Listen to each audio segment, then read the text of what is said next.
ಗಮ ಮಮ ಮಮ ಗಮ ಮಮ ಮಮ ಗಮ ಪದ ಪಾಮ ಗಮ ನಿರಿ ರಿ ರಿ ರಿ ರಿ ರಿ ರಿ ರಿ ರಿ ಗಮ ಮಗ ಗ ಸರಿ ಸಾ ಗಮ ಮಗ ಗ ಸರಿ ಸಾ ಪರಗಳ ಮಾಧುರ್ಯ ಸಂಗೀತ ನಾ ನಿಮ್ಮ ಬಾಳಿನ ಸಂಗೀತ ಸ್ವರಗಳ ಮಾಧುರ್ಯ ಸಂಗೀತ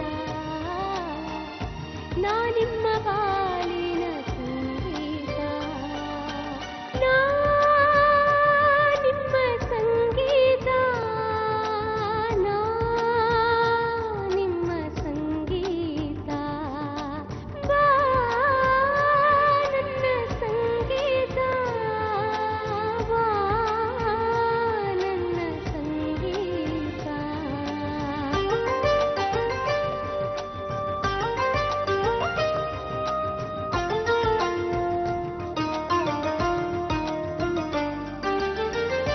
ಎಲ್ಲೋ ಹುಟ್ಟಿದ ನದಿಯೊಂದು ಸೇರುವ ಜಾಗವು ಬೇರೊಂದು ಎಲ್ಲೋ ಹುಟ್ಟಿದ ಹೆಣ್ಣೊಂದು ಸೇರುವ ಜಾಗವು ಬೇರೊಂದು ಸಾಗುವ ತವ ಕದಿ ನೂರೊಂದು ಸೇರಲೇಬೇಕದು ಮನೆಯೊಂದು ಇದೇ ಬದುಕಿನ ಬಾಂಧವ್ಯವು ಇದೇ ಬದುಕಿನ ಬಾಂಧವ್ಯವು ಸ್ವರಗಳ ಮಾಧುರ್ಯ ಸಂಗೀತ ನಾ ನಿಮ್ಮ ಬಾಳಿನ ಸಂಗೀತ.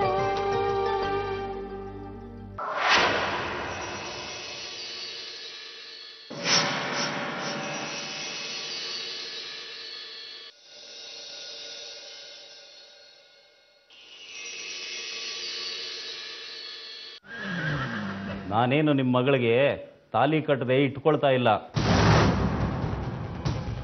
ಅವಳ ಕುತ್ತಿಗೆಗೆ 3 ಗಂಟಾಕಿ ಸಂಸಾರ ಮಾಡ್ತೀನಿ. ಅವಳು ಚಪ್ಪಲಿ ಓಡಿಸೋ ಯೋಗ್ಯತೆ ನಿನಗಿಲ್ಲ, ನೀನು ಅವಳ ಜೊತೆ ಸಂಸಾರ ಮಾಡ್ತೀಯ.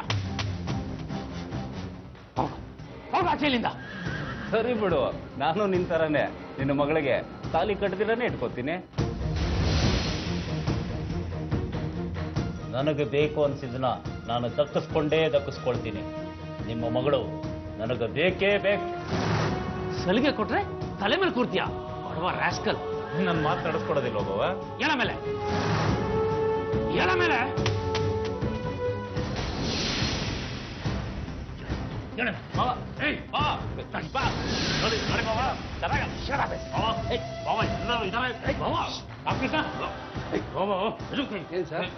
ಕತ್ತೆ ರಾಜಕಾರಣ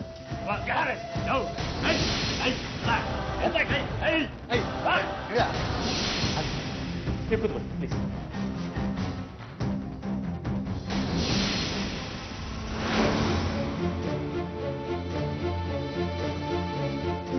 ನನಗೆ ನಿಮ್ಮ ಮಗಳು ಬೇಕು.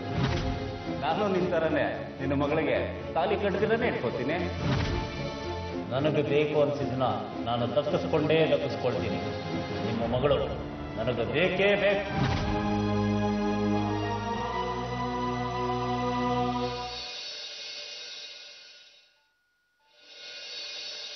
ತಾಲಿ ಕಟ್ಟಿರಲೇ ನಮ್ಮ ಮಕ್ಕಳ ಜೊತೆ ಸಂಸಾರ ಮಾಡ್ತಾ ಇದ್ದೀರಲ್ಲ, ನಿಮ್ಮ ಯೋಗ್ಯತೆ ಏನು ಅಂತ ನೀವು ಯೋಚನೆ ಮಾಡಿ.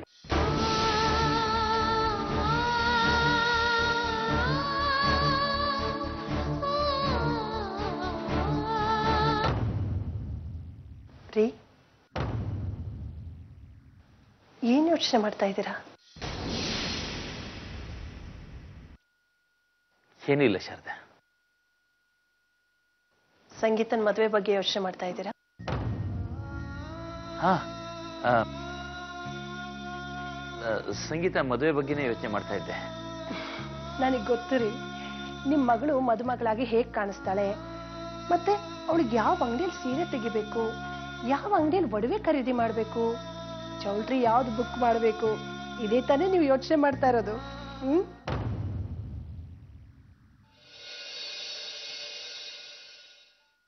ಯಾಕ್ರಿ ಏನು ಮಾತಾಡ್ತಾ ಇಲ್ಲ? ಅದು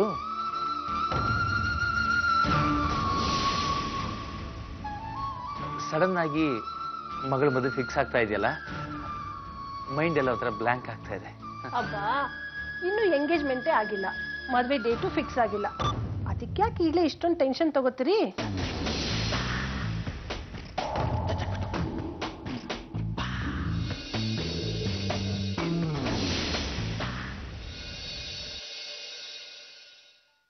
ಈ ಮದುವೆ ಕೆಲಸನೇ ಹಾಗ್ರಿ, ಒಂದ್ಸತಿ ಪ್ರಾರಂಭ ಆದ್ರೆ ಅದ್ರ ಪಾಡಿಗೆ ಅದು ನಡೀತಾ ಇರುತ್ತೆ. ಅಲ್ಲ ರೀ, ನಮಗೆ ದುಡ್ಡಿನ ಸಮಸ್ಯೆ ಅಂತೂ ಇಲ್ಲ. ಇನ್ನು ಅವಳಿಗೆ ಬೇಕಾಗಿದ್ದ ಒಡವೆಗಳೆಲ್ಲ ಮಾಡಿಸಿಟ್ಟಿದ್ದೀನಿ. ಇನ್ನೇನ್ರಿ ಸಮಸ್ಯೆ?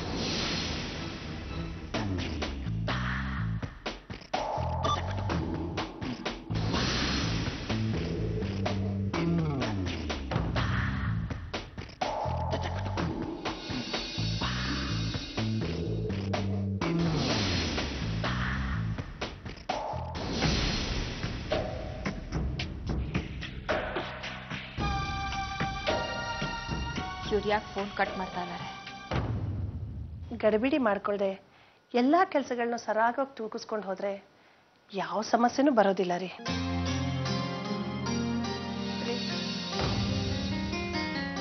ತಗೊಳ್ರಿ.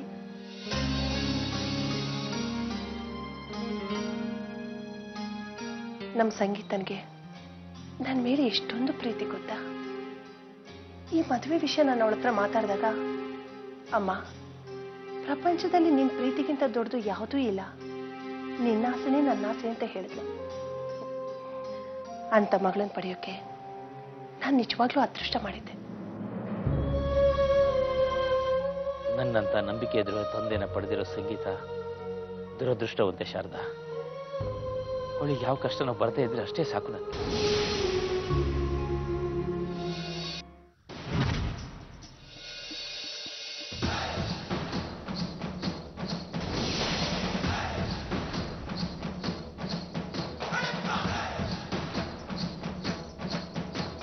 ಯಾಮಿನಿ,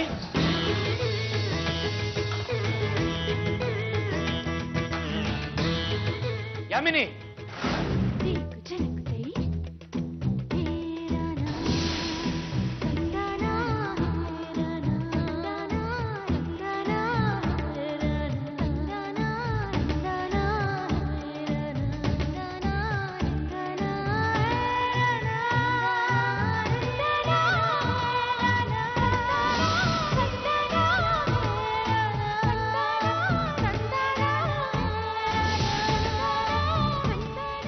ನಂದು ಯಾಕೆ ಬೇಜಾರಾಗಿದ್ದೀರಾ? ಕೂತ್ಕೊಳ್ಳಿ, ನಾನು ಹೋಗಿ ತಿಂಡಿ ತಗೊಂಡ್ ಬರ್ತೇನೆ. ನೋಡು, ಈಗಾಗ್ಲೇ ನಿನ್ ತಮ್ಮ ರಾಕಿ ವಿಷ ಅನ್ನೋ ಮೃಷ್ಟಾನ್ನ ಭೋಜನ ತಿನ್ಸಿದಾನೆ. ಯಾಕೆ ಅವನ ಹತ್ರ ಏನು ಹೇಳಿಲ್ವಾ? ಇಲ್ಲ. ಮತ್ತೇನಾದ್ರೂ ನನ್ನ ತಮ್ಮ ತಪ್ಪು ಮಾಡಿದ್ನಾ? ಕ್ಷಮಿಸುವಂತ ತಪ್ಪು ಮಾಡಿದ್ರೆ ಕ್ಷಮಿಸೋಣ, ಆದ್ರೆ ಜೀವನ ಕೊಟ್ಟಿರೋ ಜೀವದ ಎದೆಗೆ ಚೂರಿ ಹಾಕುವಂತ ಕೆಲಸ ಮಾಡಬಾರ್ದು. ಇನ್ನು ಅನ್ನಕ್ಕೆ ಮಣ್ಣು ಬೆರೆಸೋ ಕೆಲಸ ಮಾಡಬಾರ್ದು. ಅಂತ ಕೆಲಸ ಮಾಡಿದಾನೆ ನಿನ್ ತಮ್ಮ. ಅದಕ್ಕೋ ದಾರಿ ಕಂಡ್ಕೊಳ್ಳಿ ಅಂತ ಅವನು ಕರೆಸಿ 10 ಲಕ್ಷ ರೂಪಾಯಿ ಕೊಡಕ್ ಹೋದ್ರೆ ನನ್ನ ಮಗಳು ದಾರಿಗೆನೆ ಕೆಡ್ಡ ತೊಡಿದಾನೆ ಬರ್ಬರ್ ರಾಸ್ಕಲ್. ಅಂದ್ರೆ ನೀವ್ ಏನ್ ಹೇಳ್ತಾ ಇದ್ದೀರಾ? ನನ್ಗೊಂದು ಅರ್ಥ ಆಗ್ತಾ ಇಲ್ಲ. ಮಾತು ಹೇಳೋದಕ್ಕೆ ನನಗೆ ಅಸಹ್ಯ ಆಗ್ತಾ ಇದೆ.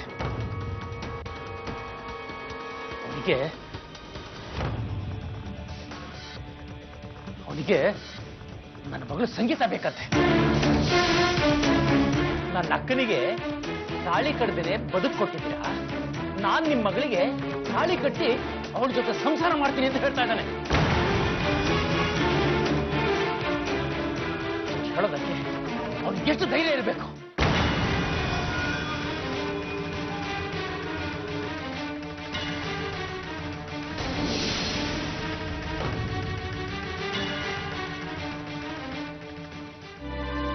ಹೇಳಿ ಆಮೇಲೆ.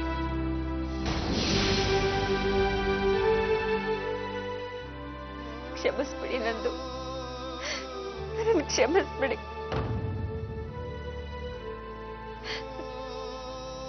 ಯಾಕೆ ನಿಮ್ಮ ಹತ್ರ ಕ್ಷಮೆ ಕೇಳ್ತಾ ಇದ್ದೀನಿ ಗೊತ್ತಾ? ಅಂತ ಪಾಪಿಗೆ ಅಕ್ಕ ಆಗಿರೋದಕ್ಕೆ. ಈ ಮಗಳ ಜೊತೆ ಜೀವನ ಮಾಡೋ ಯೋಗ್ಯತೆ ಅವನಿಗಿಲ್ಲ. ಅವಳು ಕಾಲ್ ತೋಳ್ಗೂ ಸಮ ಅಲ್ಲ ಅವನು. ಯಾವತ್ತಾದ್ರೂ ಜೊತೆ ಜಿಂಕೆ ಜೀವನ ನಡ್ಸಕ್ಕಾಗತ್ತಾ? ಇದೇ ಮಾತನ್ನು ಹೇಳಿ ಅವನ್ ಕೆನ್ನೆ ಬಾರಿಸಿ ಪ್ಯೂನ್ ಹತ್ರ ಅವ್ನ ಕತ್ತಿನ ಪಟ್ಟಿ ಹಿಡಿದು ಕ್ಲಿನಿಕ್ ಇಂದ ಆಚೆ ತಡಿಸಿದೀನಿ. ಒಳ್ಳೆ ಕೆಲ್ಸನೇ ಮಾಡಿದ್ರಿ ನಂದು. ಮನೆ ಕಾಯೋ ನಾಯಿ ಗೇಟ್ ಹತ್ರ ಇರ್ಬೇಕೇ ಹೊರತು ಯಜಮಾನನ್ ಮಡ್ಲಲ್ಲಿ ಮಲ್ಕೋತೀನಿ ಅಂತ ಬರಬಾರ್ದು. ನನ್ನ ತಮ್ಮ ತುಂಬಾ ದೊಡ್ಡ ತಪ್ಪು ಮಾಡಿದ್ದಾನೆ. ಅವನು ಕ್ಷಮೆ ಅನ್ನೋದೇ ಇಲ್ಲ. ನಮ್ಗಳ ಮಧ್ಯೆ ಬದುಕೋ ಯೋಗ್ಯತೆ ಆಗ್ಲಿ ಅರ್ಹತೆ ಆಗ್ಲಿ ಅವನಿಗಿಲ್ಲ.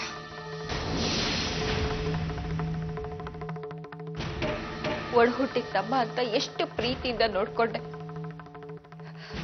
ಆದ್ರೆ ಇನ್ಮೇಲಂತ ತಪ್ಪ ಆಡಲ್ಲ.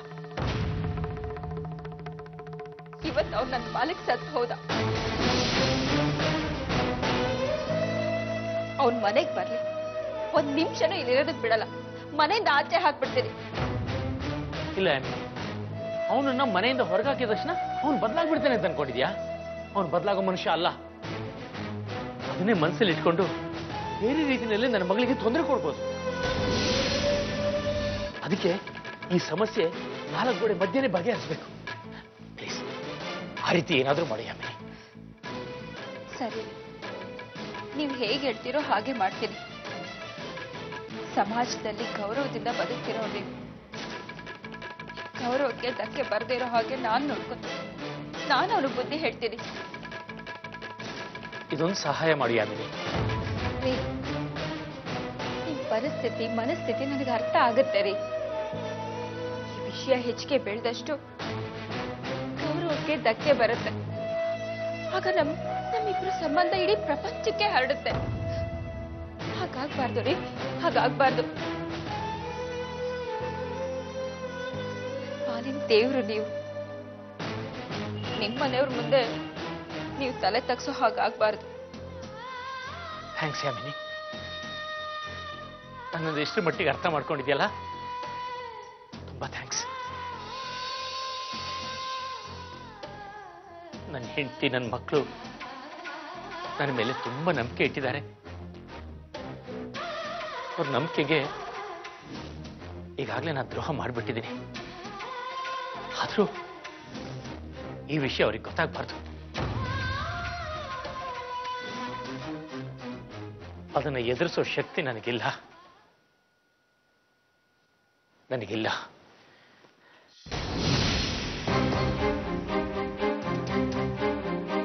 ಆದ್ರೆ ಆ ಶಕ್ತಿ ನನಗಿದೆ. ನನಗಿದೆ.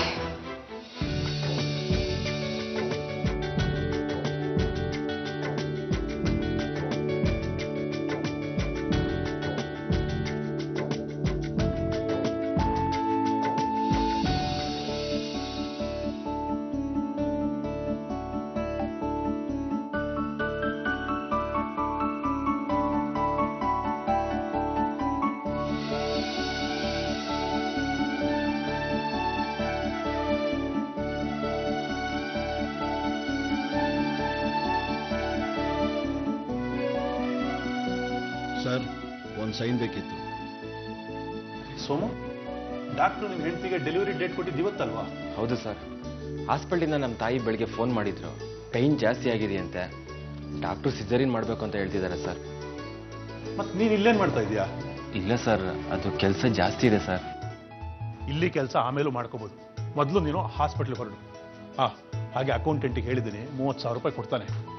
ಮತ್ತಿನ್ನೇನಾದ್ರು ಬೇಕಿದ್ರೆ ಫೋನ್ ಮಾಡು. ಸರ್, ನಿಮ್ಮಿಂದ ತುಂಬ ಉಪಕಾರ ಆಯಿತು ಸರ್. ನಿಮ್ಗೆ ಹೇಗೆ ಥ್ಯಾಂಕ್ಸ್ ಹೇಳಬೇಕು ಅಂತ ಗೊತ್ತಾಗ್ತಿಲ್ಲ ಸರ್. ದೇವ್ರು ಒಳ್ಳೇದು ಮಾಡಿ. ಹೋಗು. Thank you sir.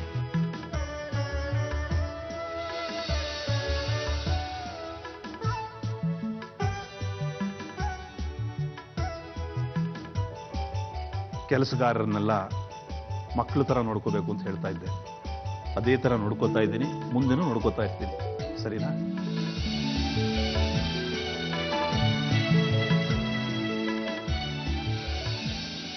May come in sir? ಯಾರು? ಓಹೋ, ನಿನಗೆ ಪರ್ಮಿಷನ್ ಬೇರೆ ಬೇಕಾ? ಬಾಬಾ ಬಾಬಾ ಕೂತ್ಕೋ. ಆಮೇಲೆ ನಾಳೆ ಹೈದರಾಬಾದಲ್ಲಿ ನಮ್ಮ ಪ್ರಾಜೆಕ್ಟ್ ಮೀಟಿಂಗ್ ಇದೆ, ನೆನಪಿದೆ ಅಲ್ಲ? ನೆನಪಿದೆ. ಮಾತುಕತೆ ಎಲ್ಲ ಮುಗಿದಿದೆಯಲ್ಲ, ಅದಕ್ಕೆ ಮೀಟಿಂಗನ್ನು ನೀನು ಹೋಗಿ ಅಟೆಂಡ್ ಮಾಡು. ನನಗಿಲ್ಲಿ ತುಂಬ ಕೆಲಸಗಳಿವೆ. ತುಂಬ ಕೆಲಸಗಳ? ಏಯ್, ಪೋಳಿ ಹುಡುಗನ ಥರ ಏನಾದರೂ ಆ ಹಾಡಾಡಿದ ಹುಡುಗಿಯಿಂದ ಏನೋ ಬಿದ್ದುಬಿಟ್ಟಿದ್ಯಾ? ಪೋಲಿ ಯಾರು ಅನ್ನೋದು ನಿನ್ನ ಮಾತಲ್ಲೇ ಗೊತ್ತಾಗ್ತಾ ಇದೆಯಲ್ಲೋ. ಅಂಥ ಗುಣ ನಿಮಗೂ ಸ್ವಲ್ಪ ಬರಲಿ ಅಂತಲೇ ಹೇಳಿದೆ ಅಷ್ಟೇ. ಆಮೇಲೆ ಆ ಹಾಡಾಡಿದ ಹುಡುಗಿ ಯಾರು ಅಂತ ಗೊತ್ತಾಯ್ತಾ? ಹಾಡಿದ್ದು ಯಾರು ಅಂತನೂ ಗೊತ್ತಾಯ್ತು, ಅವರಿಂದ ಹಾಡು ಕೇಳಿದ್ದು ಆಯ್ತು, ಅಮ್ಮ ಹೋಗಿ ಅವ್ರನ್ನ ಭೇಟಿ ಮಾಡ್ಕೊಂಡು ಬಂದಿದ್ದು ಆಯ್ತು. ಪರವಾಗಿಲ್ಲ ಜಯರಾಮ್, ಎಲ್ಲ ಕೆಲಸಗಳು ತುಂಬ ಫಾಸ್ಟಾಗಿ ನಡೀತಾ ಇದೆ. ಅವ್ರಿಗೆ ಮದುವೆ ಆಗಿಲ್ಲ ತಾನೇ? ಇಲ್ಲ. Wow, super Jayaram.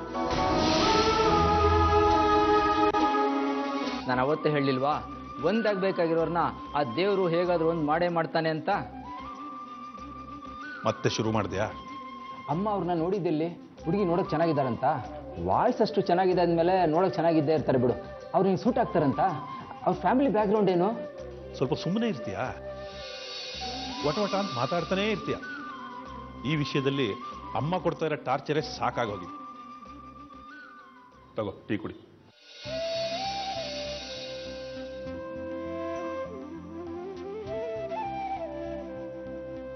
ಇದನ್ನೆಲ್ಲ ಟಾರ್ಚರ್ ಅಂತ ಯಾಕೆ ಅನ್ಕೋಬೇಕು ಜಯರಾಮ್? ಎಲ್ಲ ತಾನಾಗೆ ಒಳ್ದು ಬರ್ತಾ ಇದೆಯಲ್ಲ. ಪಾಪ ಅಮ್ಮ 20 ವರ್ಷದಿಂದ ನಿನ್ನ ಮದುವೆ ಮಾಡೋದಕ್ಕೆ ಎಷ್ಟು ಕಷ್ಟಪಡ್ತಾ ಇದ್ದಾರಂತ ನನಗೆ ಗೊತ್ತು. ಅವಿನಾಶ್, ಪ್ಲೀಸ್, ಈ ವಿಷಯ ಬಿಟ್ಟು ಆಫೀಸ್ ವಿಷಯ ಮಾತಾಡ್ತೀಯಾ? ಇಲ್ಲ ಜಯರಾಮ್, ನಿನ್ನ ಫ್ರೆಂಡ್ ಆಗಿ ಈ ವಿಷಯ ಮಾತಾಡೋದಕ್ಕೆ ನನಗೆ ಹಕ್ಕಿದೆ. ಆ ಹುಡುಗಿ ಹೆಸರೇನು? ಅವ್ರ ಅಪ್ಪ ಅಮ್ಮ ಏನು ಮಾಡ್ತಾ ಇದ್ದಾರೆ? ಅದೆಲ್ಲ ನಿನಗೆ ಯಾಕೋ? ಸುಮ್ಮನೆ ಹೇಳಬೇಕು ಅಂದರೆ ಹೇಳಬೇಕಪ್ಪ. ಹೆಸರು ಸಂಗೀತ, ನೋಡೋದಕ್ಕೆ ತುಂಬ ಸುಂದರವಾಗಿದ್ದಾರಂತೆ. ಅಪ್ಪ ಡೆಂಟಿಸ್ಟು, ಅಮ್ಮ ಹೌಸ್ ವೈಫ್. ಮೂಲಾಜೆ ಇಲ್ಲ ಕಣೋ, ಫಿಕ್ಸ್ ಆದಾಗೆ. ಏನೋ ಫಿಕ್ಸು? ಆ ಹುಡುಗಿ ಜೊತೆ ನಿನ್ನ ಮದುವೆ. ನಾ ಬರ್ತೀನಪ್ಪ, ಬಾಯ್.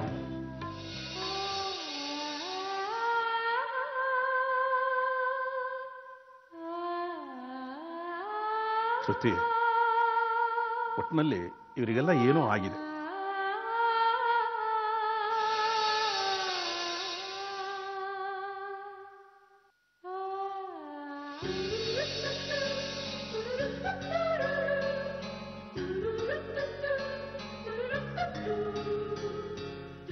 ಯಾಕೋ ಮೌನವಾಗಿದ್ಯಾ?